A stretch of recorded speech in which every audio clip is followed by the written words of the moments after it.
The operator of Eddie Bauer's Canadian stores says it's filed for bankruptcy protection in the U.S. and will soon make a similar move in Canada. With me now is retail analyst Bruce Winder. Bruce, thanks for being here. Listen, it feels like Eddie Bauer, right in the middle of the retail sector in particular, and is really seeing the brunt of this cost of living crisis. But take me through your reaction to this news today.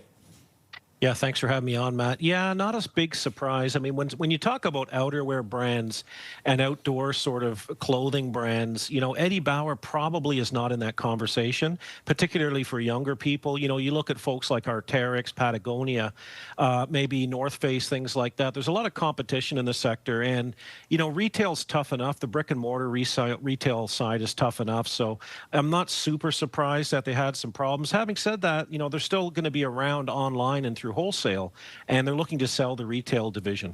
And do you think that that's possible, Bruce, at least at this point? Like, what are we looking at number-wise and for them to possibly be able to sell that part of the business? Yeah, I'm not sure. Everything's private. I mean, there's a company that licenses the brands to different players, and that was this case. Catalyst, who's declaring bankruptcy, is really an operating company for retail. So the license is still with the master license holder, so they can just flip out another company and find someone else to really license the brand and try the retail side. But definitely people are going to be a little nervous about it. Obviously, the brand needs some work. It needs some work on positioning. It's crowded, so it might take a little while for someone to purchase or use the license. And at this point, too, just bigger picture here, Bruce, and we talk about, you just touched on it maybe in your first answer as well. The brick and mortar, it's just we continue to see these stories and these businesses that are struggling. They're going to continue on the online side of things, at least it sounds like for now.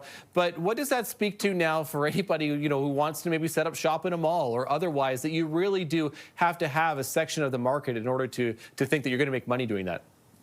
Yeah, it's a great point, Matt, and that's what we're noticing. We've talked a lot about the K economy, K spending. You have a chance to do okay at the upper end. Like I said, the Arc'teryx, the Patagonia.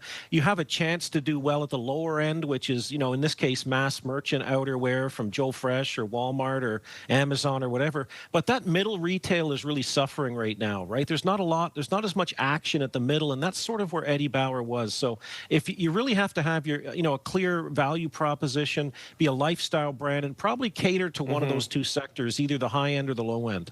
Retail analyst Bruce Winder. Bruce, appreciate your time today. Thanks so much for this. Thanks, Matt. Take care.